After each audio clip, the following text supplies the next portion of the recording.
আসসালামু আলাইকুম everyone. You must নোতে স্বাগত জানাচ্ছি। আজকে আমরা ম্যাথের খুবই গুরুত্বপূর্ণ একটা টপিক নিয়ে কথা বলবো। টপিকটার নাম হচ্ছে ট্রেনের অঙ্ক, অর্থাৎ প্রবলেম রিলেটেড ট্রেন। সো আজকে এই টপিকটাতে যে ম্যাথ গুলো আসে সেগুলো আমরা খুঁটিনাটি বিশ্লেষণ করার চেষ্টা করব, যাতে করে এই ধরনের ম্যাথ আসলে আপনারা জাস্ট চুরি মেরে করে ফেলতে পারেন। বাই দ্য ওয়ে, পরীক্ষার হলে কিন্তু চুরি মারা যাবে না।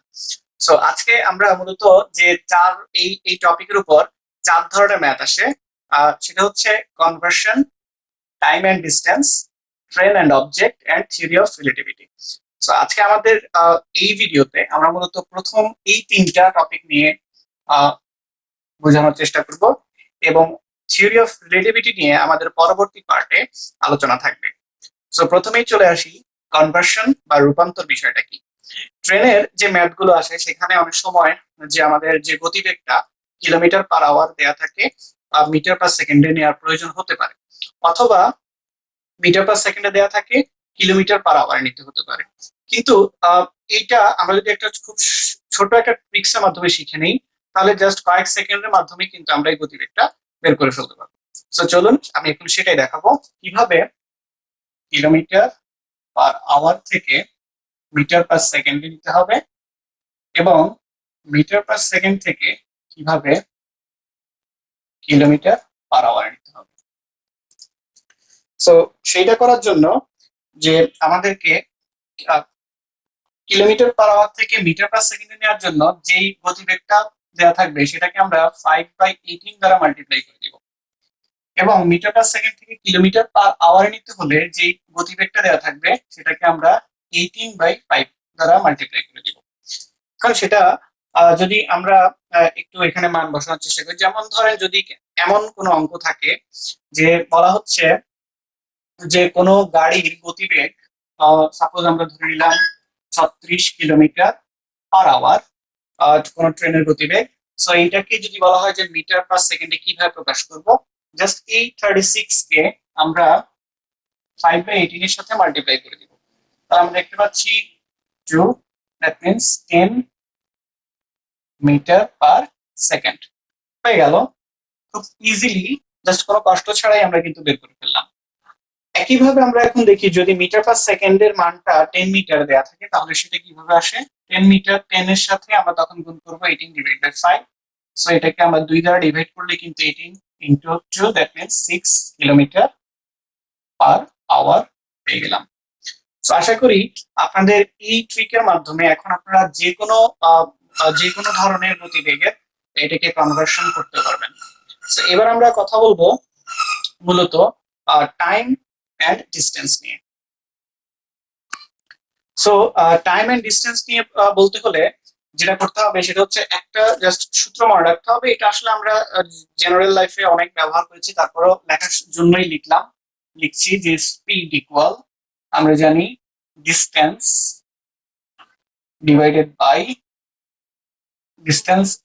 বাই হচ্ছে টাইম, যেটাকে আমরা সংক্ষেপে ডি বাই টি লিখবো, আর স্পিড কে লিখবো সংক্ষেপে এস। তাহলে আমরা পেলাম এস ইকুয়াল ডি বাই টি। তো বেশিরভাগ সময় আমাদেরকে আসলে টি বের করতে হবে, তো টি সমান আমরা লিখবো মূলত ডি বাই এস। তাহলে টাইম বের করার জন্য বলুক, অথবা স্পিড বের করার জন্য বলুক, অথবা ডিস্টেন্স বের করার জন্য বলুক, আমরা জাস্ট এই সূত্রটা প্রয়োগ করার মাধ্যমেই কিন্তু ম্যাথ গুলো করে ফেলতে পারবো। এবং এখন আমরা একটি ম্যাথ দেখাবো যাতে করে এই জিনিসটা কি সেটা আমরা বোঝাতে পারি।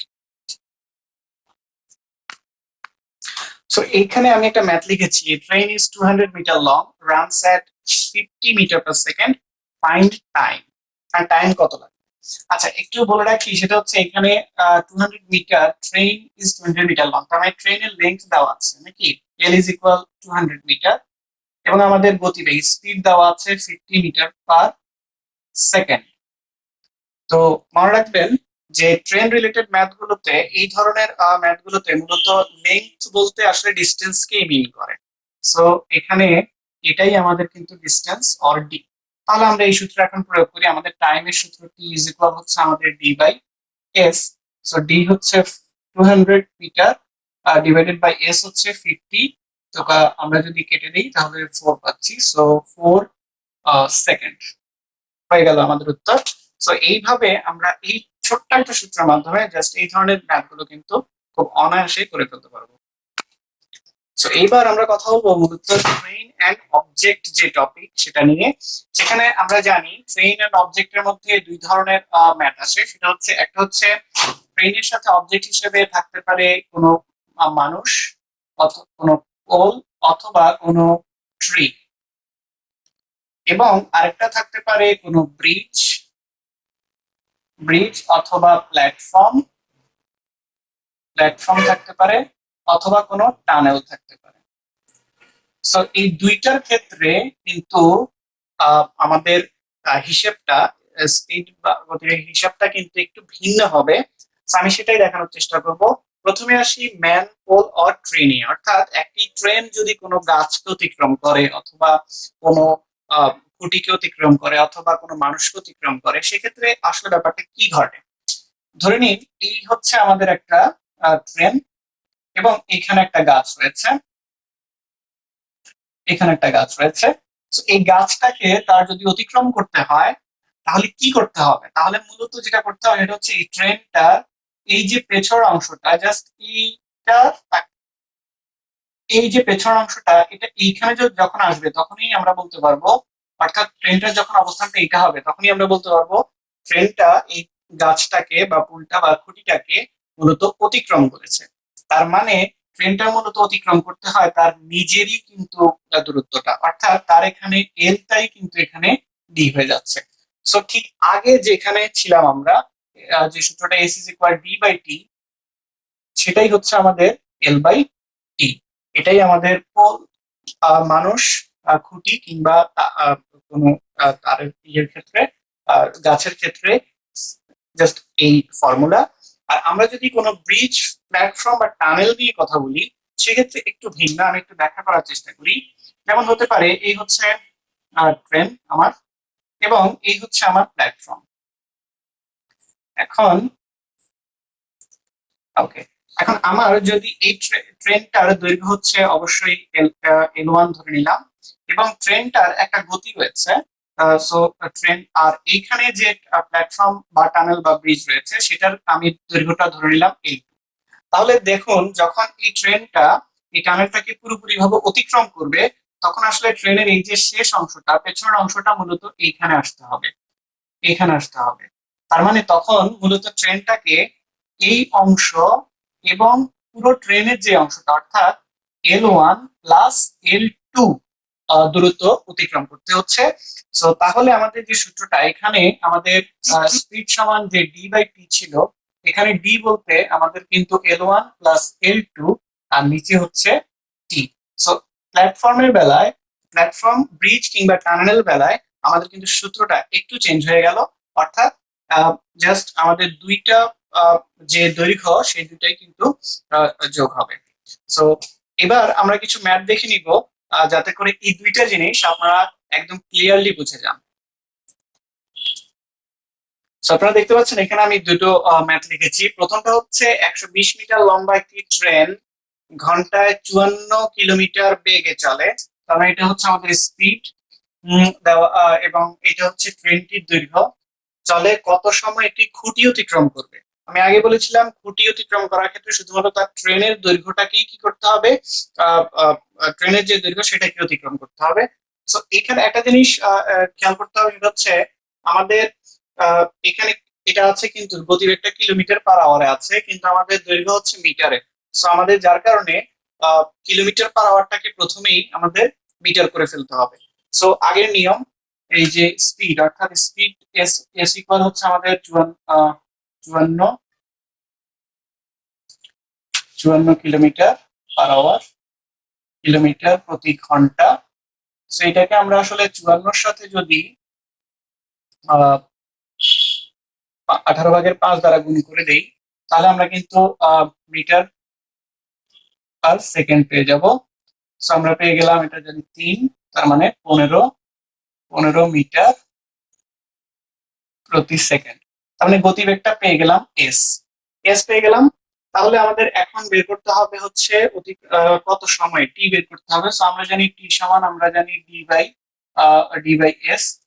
মনে আপনাদেরকে বলেছিলাম যে খুঁটি, ট্রেন কিংবা মানুষের বেলায়, গাছের বেলায় আমাদের ডিটা কিন্তু মূলত আমাদের এই এল, যেখানে এল এর মান হচ্ছে আমাদের এখানে কিন্তু 120 মিটার। 120 এল ডিভাইডেড বাই হচ্ছে এস, তাহলে 120 ডিভাইডেড বাই 15 করলে আমরা মূলত কত পাচ্ছি? 8 সেকেন্ড। অর্থাৎ এটা অতিক্রম করতে ট্রেনটি 54 কিলোমিটার বেগে এই খুঁটিটি অতিক্রম করতে সময় লাগবে মাত্র 8 সেকেন্ড।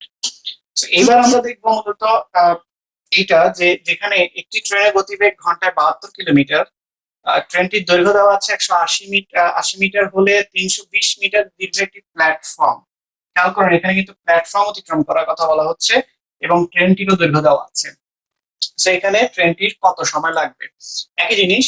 যেহেতু এটা আমাদের গতিবেগটা ঘন্টা দেওয়া আছে, আমরা প্রথমেই গতিবেগটাকে মিটার পার সেকেন্ডে নিয়ে আসবো। এস ইজ ইকুয়াল আমাদের হবে মূলত 72 ইন্টু 18/5। তো আমরা যদি করে দেই তাহলে 4 পাচ্ছি, সুতরাং 20 মিটার পার সেকেন্ড। এটাই হচ্ছে আমাদের এস হয়ে গেল। তাহলে আমাদের এল ডি বলতে কি? ডি বলতে আমি বলেছিলাম L1 প্লাস L2। এখানে L1 টা হচ্ছে ট্রেনের দৈর্ঘ্য, L2 টা হচ্ছে প্ল্যাটফর্মের দৈর্ঘ্য। ট্রেনের দৈর্ঘ্য হচ্ছে 180 যোগ হচ্ছে প্ল্যাটফর্মের দৈর্ঘ্য হচ্ছে 320 সমান 500 মিটার। 500 মিটার যেহেতু পেয়ে গেলাম, তাহলে এবার সময় লাগবে কত? টি ইজ ইকুয়াল হচ্ছে আমাদের ডি বাই এস। তার মানে হচ্ছে ডিটা হচ্ছে টোটালি আমাদের 500, তাহলে 500 ডিভাইডেড বাই হচ্ছে এস হচ্ছে 20 সেকেন্ড। তো কাটাকাটি যদি করি 0.25, তার মানে রেজাল্ট আমরা পেয়ে গেলাম মাত্র 25 সেকেন্ড। 25 সেকেন্ড সময় লাগবে।